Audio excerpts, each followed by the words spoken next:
Happy Friday, everybody. It's another edition of the Todd and Andrew show, as I like to call it now.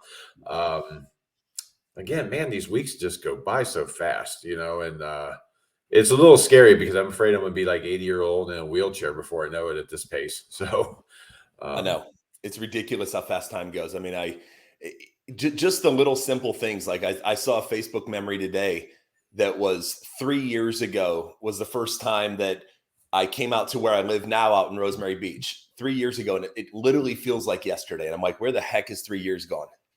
yeah, it's crazy. Yeah, same thing with me and my wife. Like, we literally had the builder handling something for us on this house that we're in, and the builder was apologizing about how long it's taken, and we were like, well, we just did the 1 year walkthrough on the new build, and then we're like, well, wait a second, wait, we did a 1 year walkthrough in September. We've been here now like a year and what is that, 8 months or 7 months or whatever. It's like Crazy. it doesn't even feel like it. So it just, yeah, I think that's the old adage: the older you get, the faster time flies, or something they say. Oh, 100%. Yeah. And time becomes more valuable. Honestly, that's the other thing. Like when you're young, time is a byproduct. When you get the older you get, the more valuable each minute of your day goes. Yeah. But that goes into being whether you're a 22-year-old loan officer or a 62-year-old loan officer. I mean, time is one of our most valuable qualities. I mean, so many people. I think on the weekly sales meeting a couple days ago, Karen was talking about time management and time blocking. If I'm not mistaken, it was her that was tailing the set. And I mean, it's so crucial. I was at the AIM event on Tuesday night, and I get this a lot from people that haven't really met me in person before, and they're like, "Oh, I've followed you, and and how did you ever process your own deals?" I was like, "Time management." you know, Yeah.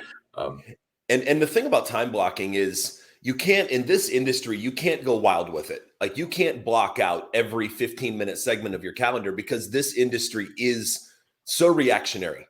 I mean, we have so many things and fires that come up, but there are time blocks of the day that you have to time block out, yeah, or you simply fail to do any profit generating activities in the day. You'll find yourself at the end of a busy day and realize you did zero prospecting. You did zero follow up. All you've done has been reactionary all day.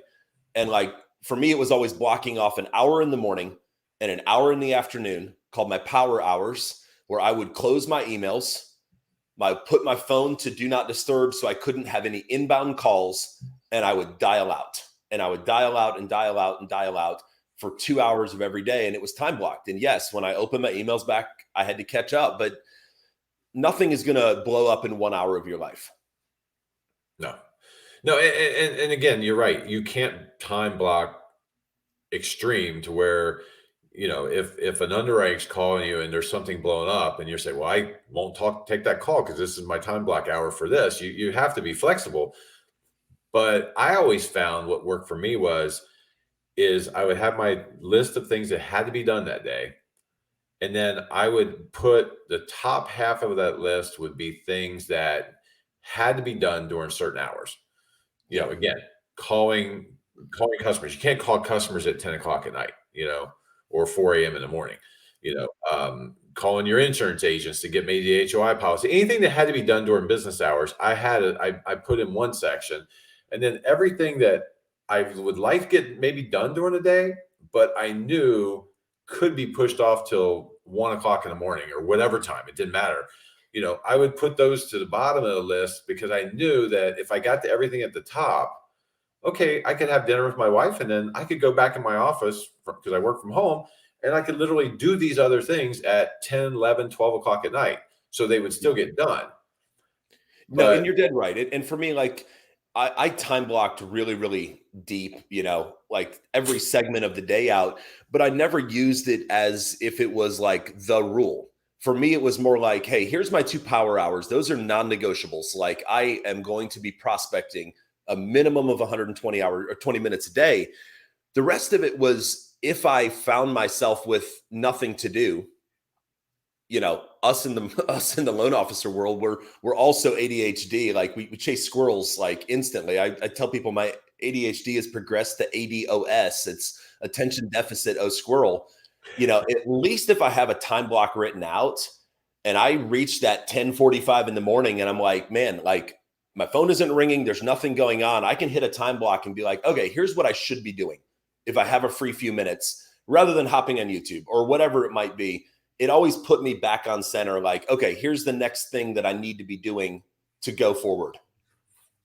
Yeah, absolutely true. And again, not to harp too much on this because I know we've talked about it before, but if you're watching this, please find, if you're not taking time blocking seriously, that's your call to action. You've got to do it. Something I want to change gears on, and it's something we've talked about.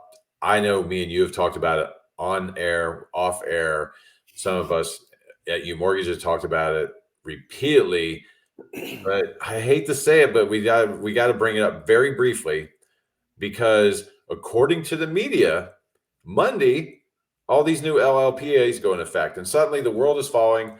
All the people that work hard and do the right thing are about to get just taken advantage of, and all the people that did all the wrong things are basically getting handed a pot of gold. At least that's what people are saying. Now, if Fox News and CNN and your local news media wants to say it, okay, that's bad because they're disseminating bad information, but they're not mortgage people. Right. But when I see fellow mortgage originators, and some of these people, I've literally looked them up, and they're like 8-year veterans, 7-year veterans, 15-year veterans, and they still are believing what the media is saying about this, and haven't learned this already. This is shit that we knew since February. This is nothing new. This all went into effect literally 60 days ago. Nothing's happening May 1st. Nothing is that concerns the customer is happening May 1st. It didn't happen 60 days ago, and everybody's already been feeling it for the last 60 days. Right. This is loans delivered to Fannie Mae on May 1st, which means they've already been closed. They've already come off of warehouse lines. Like, this has been so if you locked a loan 45 days ago, there's a very high probability this was already in the pricing, because on a 30-day closing, a couple weeks on a warehouse line, and then delivery to Fannie Mae by May 1st, you've already got this baked in. So that's first and foremost. The second piece of this whole thing that drives me insane is the negativity that's being put out there. Yes, I think the changes are stupid. I don't agree with them. But why wouldn't you at least point some positives out when you go out and talk about it? Like, I see mortgage lenders putting online, like, maybe my credit guy needs to start teaching classes on how to ruin your credit so we can get better deals. Like cut the freaking negativity out. Why don't we just explain exactly what's happened, that we don't agree with it, but hey, for the lower income families, if you're below 100% AMI, none of this matters to you, because all loan level pricing adjustments are waived for you. And so why don't we at least put some positivity out there? Don't just run with the doom and gloom. You think the news media gains any trust by what they're doing? They gain none. So if you're just copying and pasting with it, you're walking the same road as them, and you're going to have a bunch of people that don't trust you in the end. Yeah. And again, this isn't to be political or anything else, but I don't know if it was in a public forum or if it was a text to me, but Matt Newman, who works here at UMortgage, and just an overall, just solid, great originator and a good guy overall that pays attention in life and really does pay attention. He's one of these guys that educates himself. He made a comment, and again, I don't know where it was at, but he said, watching the news media run with this and making it such a thing makes you wonder, now that we see how misinformed they are, what else have they misinformed us about? Like, how many more things that we aren't experts at have we just saw on CNN or Fox or NBC or whatever, and we've just said, oh, must be true, because they have distorted this thing to the hilt. I mean, they have, I saw somebody today on Facebook, I think it was in a Brokers Are Better, it might have been one of the other groups, said that Monday, the Biden executive orders take effect. This was not an executive order. The only thing, and I'm not taking up for Biden because I'm a very middle of the road political guy, but the only thing Biden had to do with this was the person that he put in charge of the FHFA came up with these, but as far as I know, the White House and the executive branch of our government had nothing to do with this other than saying, hey, we would like to find a way to get more affordable housing and people in, the lower income brackets into some housing, 100%. Yeah. And yeah, you're dead right. I mean, at the end of the day, guilty by association, maybe, but yeah, executive orders aren't for loan level pricing adjustments. Let's just be honest. Like the amount of executive orders that are issued from a presidential level on an annual basis, that you're not including loan level pricing adjustments for different credit score tiers in that. So I mean, sure, guilty by association if you'd like, but that's the extent of it. And for me, I'm just over the whole negativity, the whole spin. And you're dead right. If the only reason we see through the bullshit of what the news is doing to this is because we're experts in our field. And it's honestly, it's catching all the non-experts in our field and exposing them very, very clearly. Like if you are just along for the ride in the mortgage industry, we see your posts and we understand that you're not an expert. But you're dead right. How many other things do we hear? And this is one of the reasons I just simply don't watch the news. Like it's just because I start getting eyesight into this. Like as an expert, I realize exactly how wrong you are. Everything else I'm seeing, I've got to judge through that same lens. Yeah. Yeah. And some people are so entrenched in their camps, as I like to call it, that they'll believe everything that comes out of the particular channel they watch. When I do watch news, especially during like political season, I watch as much Fox as I do of MSNBC because I figure if I watch the two extremes, I can kind of meld them together and maybe decide on my own truth somewhere in the middle. Again, this is a mortgage show, not a political show, but you did say that it exposes people. And I will say this LLPA thing, along with 2022 and 2023's higher rates, has done the business a great service in exposing the frauds and the fake it till you make it people, because we've seen a lot of people that were giant producers. I wouldn't even say giant, just solid producers in 2020 and 2021 that have literally fallen off the map. I mean, I was talking to a guy that was interested in coming aboard here at UMortgage a couple of days back, and I just told him, I said, you're not really a right fit for us. I mean, we got to talking and he has no real estate partners. Everything he's done has been refis. He was telling me how he was a $48 million producer in 2021, but in 2022, he did 7 million. And so far this year, he's closed one loan. And I said, well, we're not really a right fit for you because we're not going to magically make the refis come back.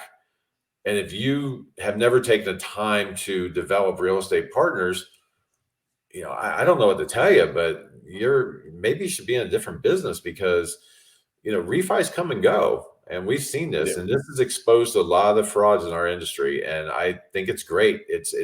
I think it's shown a lot of realtors, especially some of my realtors lately, have been asking about the LLPA stuff. And they've said, well, you've sent an explanation now, but now I'm seeing these other guys talk about it. So the other guys don't know what they're talking about. It's that simple. It's just that simple. How can you do this job and never read? God forbid our doctors and healthcare professionals never read up on new releases of information that comes out, or we would still be using leeches to cure things, and we would still be, taking a hacksaw to cut people's legs off because they got a little bit of infection in their toe or something. Right. And maybe that's why it takes 10,000 hours of schooling to become a doctor and 24 to become a loan officer. Maybe that's part of the problem.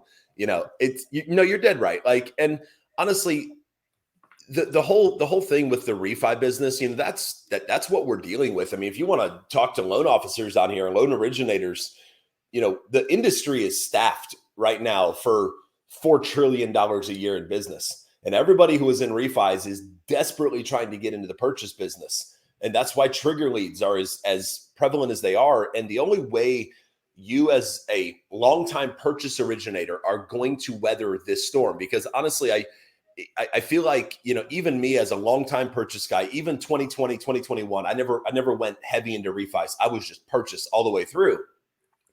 I feel like I'm just standing here getting pestered with gnats of all these refi guys coming into the business. And the only way you combat that is consistency. The only way you're going to combat it is pick yourself a regimen of what you do. Pick a horse to ride and ride it, whether that be social media, whether that be education, whether that be lunch and learns. And don't, as the old Bible verse says, don't be weary in well doing, because it's not going to get easier instantly. But consistency and literally just holding yourself accountable to what you set up to do. Hey, I'm going to post every day on 6 different social media platforms. Don't miss a day, because the day you miss a day is the day you miss 5, and then you miss 7 because you fall off the wagon. Do it every day, consistently. Yeah, unfortunately, we have so many people that want to shortcut everything. They don't want to put the work in. I mean, that's typical. But I can tell you, if you're watching this, if you're not willing to put the work in and educate yourself and just grind and again, put the work in and be present, it's going to be a rough career for you, and it'll be a career of ups and downs. So anyway, we beat that to death. I think when you guys wake up Monday morning, the mortgage business is the same. Nothing's changed, but it really is important. Get out there and educate your realtors, because there are some realtors that are scared of what's going to happen Monday, and nothing's going to happen. Monday is going to be like, I'm showing my age here a little bit, but Monday's going to be Y2K. Yes. I can remember, I know exactly, I can't remember very many New Year's Eves, but I can remember Y2Ks. I remember New Year's Eve, 1999, because a bunch of us were at this party and it was like a big joke because none of us took it seriously. But I remember like the news media, like, oh my God, when these computers switched over to the new century and, your bank accounts are going to be wiped out. Literally, people were like pulling tons of money out of banks and everything else because they thought that their ATM cards were going to shut down instantly. And yeah, nothing happened. Not a damn thing. Absolutely nothing. I actually remember that. It's funny. I was super young, but I vividly remember it. I would have been 16 at the time, but I vividly remember just the panic. I remember the news panicking about it. Like, yeah, this is a Y2K moment. Yeah. Really is. Like, nothing's going to happen Monday. It's already happened. And yeah, if you see why your conventional 740 credit score, 10%, 15% down buyers rates are really ugly, well, that's why. So maybe get creative with them. Maybe have them put a little bit less down to fall out of one of those brackets, keep some cash in the bank, pay extra payments. Get creative. Be an advisor to your clients. Don't just say, here's the rate. Say, hey, this is why we're seeing this in this particular bracket. But hey, if we dropped your down payment to this or increased your down payment to this, it would save you here. And here's how you can make that money back on this. Like, just get in and be an educator. Yeah. Make your first few payments and then recast with a big chunk down that you were going to put down originally. There's a lot of ways to work this, and more importantly, there's a lot of ways to work it for the people that are a little lower on the totem pole as far as like income and credit and everything, and no, they're not getting a big handout. So the other thing, and we'll put this one to bed, is there's no 40-year mortgage. This last 90 days, or not even 90 days, last 30 days has been the 30 days of misinformation in the mortgage industry. No, there's no 40-year mortgage, and no. Shut up, Dan. Yeah. Shut up, Dan. He's that guy that was interviewed by the news, the mortgage broker, Dan. I'm like, dude, shut up. You sound so stupid. Like, you're talking about a product on news that doesn't exist. Congratulations, sir. Yeah, congratulations to the news editors at ABC 15 here in Phoenix who ran that article, that news story that got picked up by national outlets. And after multiple tries of reaching them to tell them they were wrong, they refused to call me back. I'm local here to them. Because they don't care. They got their ratings out of it. They don't want to go on air and say, hey, we made a mistake, because then they look like idiots, and they are idiots. So, yeah. But anyway, we've got about 10 minutes left. Let's talk about kind of what our sales huddle, our weekly sales meeting was earlier this week. I know Breon touched on listing agents. I know we've touched on it before, but again, this goes into education. I mean, this is a prime time to talk to all these listing agents that you don't have relationships with. Talk about these LLPAs, educate them on it, because most of the realtors don't know. But again, use these falsehoods that are out there in the media to reach out to your agents. It's a great way to break the ice. So they're not thinking you're just calling them for business. Say, hey, I want to call. I call them up. Say, hey, I want to talk to you about a lot of bad information out there. Use this. Call these listing agents.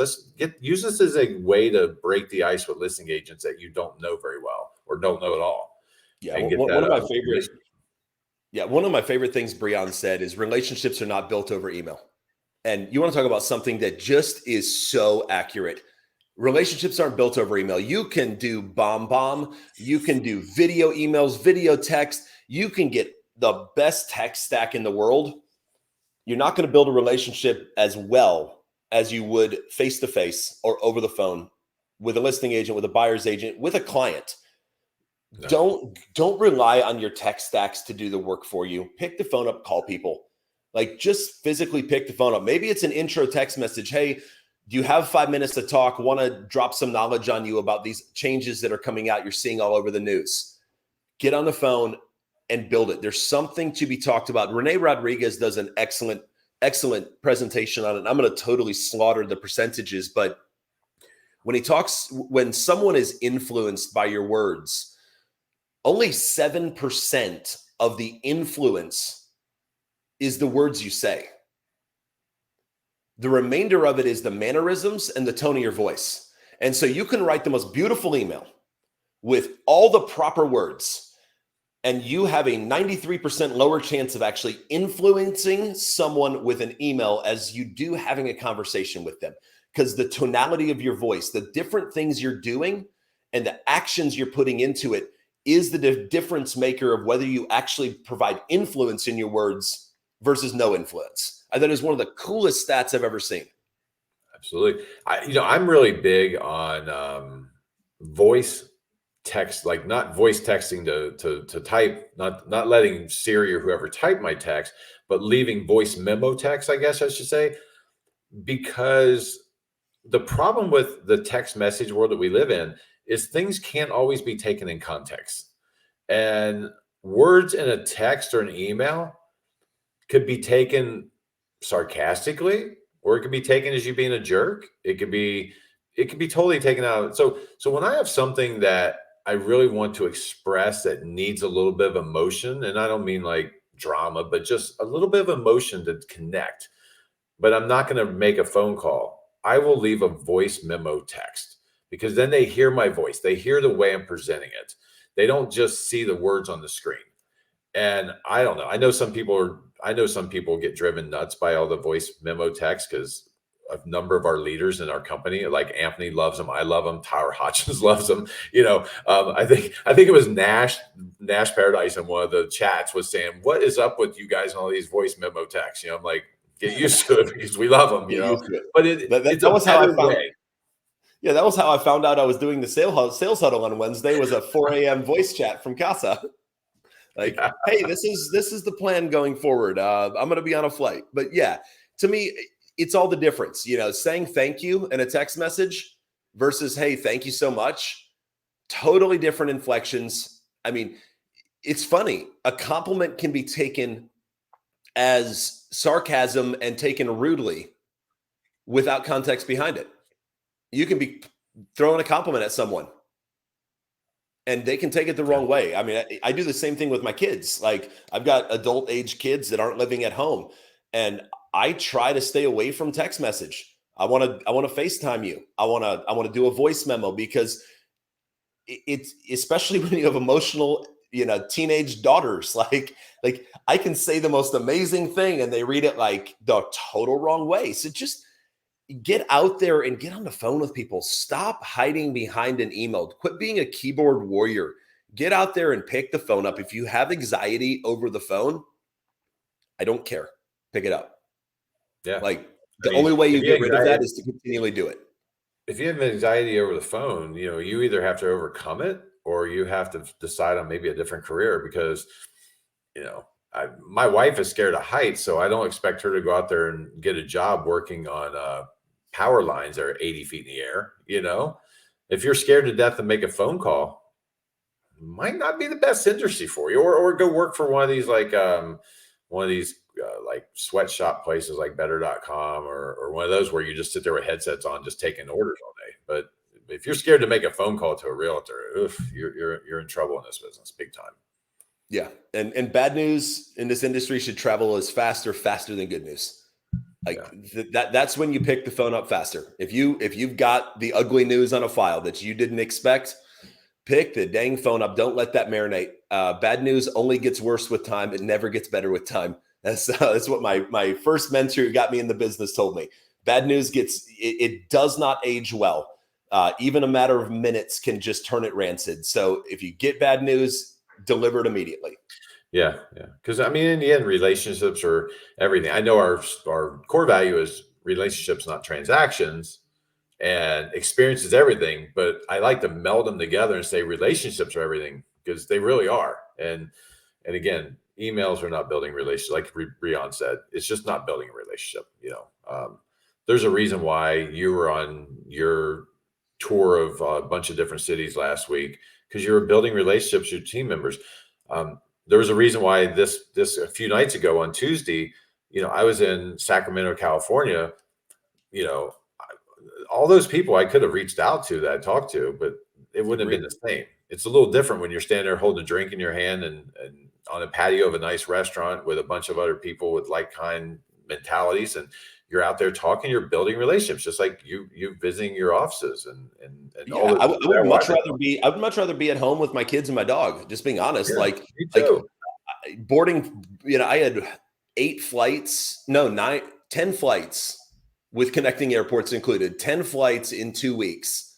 And that gets old really, really fast. I would much rather be home, but relationships aren't maintained or built over the phone, even in Zoom meetings. It just doesn't happen the same way. So yes, if I'm building a big team across multiple metros, there's going to be a lot of travel involved, and that's just part of the business. Yeah. And that's the way I look at it, and luckily I have a wife that's extremely supportive of my career.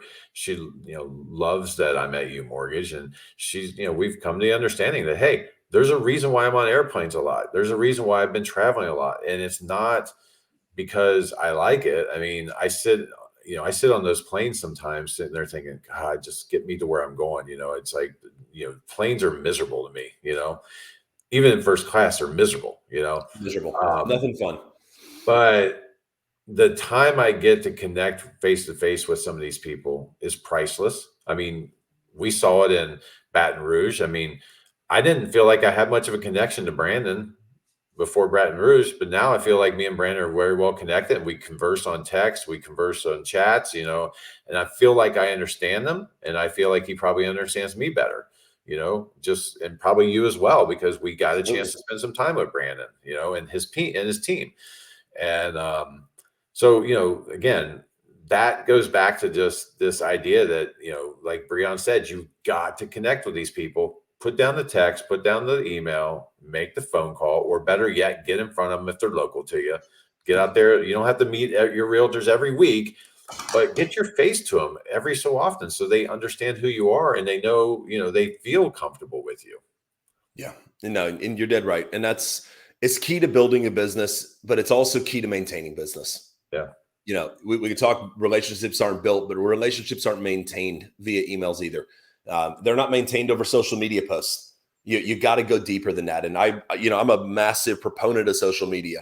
I believe in really pushing the envelope, but still err on the side of video on that over text, because again, it gets the emotional connection on a different level. Yeah. Social media opens a door for that relationship, but it doesn't walk you through the door. Absolutely not. So and I'll attest to it this way. The amount of content I put out, I get 250,000 to 300,000 views a month on my Facebook page. And I have real estate agents all the time commenting like, Andrew Cady for Fed chair. And you provide the best content, but they've never sent me a deal. And it's like, case in point, like I can provide the best content. They can want me to run the freaking Federal Reserve, but they're not sending me business. Why? Because I haven't tackled that particular agent yet. I haven't gone to the next level of personal relationship. Right now, it's just they see me as a educator in the industry, and so it's time to go to the next level with those people. Absolutely. It's the same thing as like the event I was at the other night. I mean, a lot of those people there know me very well through Facebook. They've talked to me, and I get people all the time saying, "Hey, we chatted up and you've helped me with this or that." But, those were over Facebook. They're not coming to work for UMortgage just because they knew me on Facebook. A lot of them are coming to work for UMortgage because then they met me there. It gave me the opportunity to talk to them, and it opened up a relationship that then I built more personally. So, it's all about. Wow, look at that. We're already out of time. That's amazing. So what do you got to Sure leave us are. with? Dang. What am I leaving you with? Don't be a quitter. Set yourself a goal and don't break it. Like, hold to it. This is something that I have it's been brewing on my mind for a long time is people set themselves a standard and they fail themselves. Well, how the heck do you expect people to stand up for you and to support you and to support your business when you won't show up and support yourself? Set your standard, set your goals, and hold yourself accountable to the standards you set. Get out there, and if you say you're going to do it, do it. Do it every day. If you're thinking on this call right now, like, man, I'm going to get out there and do this, well, you better do it, because you can't expect others to support you if you don't support yourself. Absolutely. Great message. And I'll leave you guys with this, the call to action. Again, it's Friday. So reach out to your agents, let them know that you're available over the weekend and you work when they work, and use these pending doom LLPAs on Monday as your opportunity to talk to agents over the weekend. Use it as the icebreaker, but get in front of your agents this weekend. Let them know you're available all weekend and ready to work when they are, and tell them, hey, Monday morning, the only thing that's going to happen is you're going to wake up wishing it was still the weekend. Exactly. Nothing else has changed. So other than that, everybody have a great weekend, and answer your damn phone. Peace out.